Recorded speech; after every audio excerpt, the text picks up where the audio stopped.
जो देख रहे हैं आप लोग, देखो हो गया अंदर, यहाँ से देखो।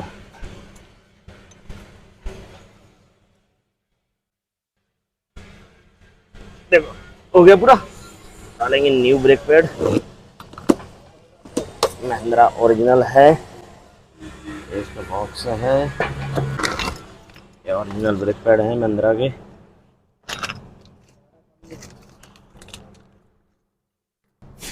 इसकी पत्तियां भी साथ में अपन बदल के देंगे। डाल रहे हैं न्यू ब्रेक पैड, ये हो गया न्यू ब्रेक पैड फिटिंग। ये देख सकते हैं आप, ये हो गया फिटिंग, ये लो।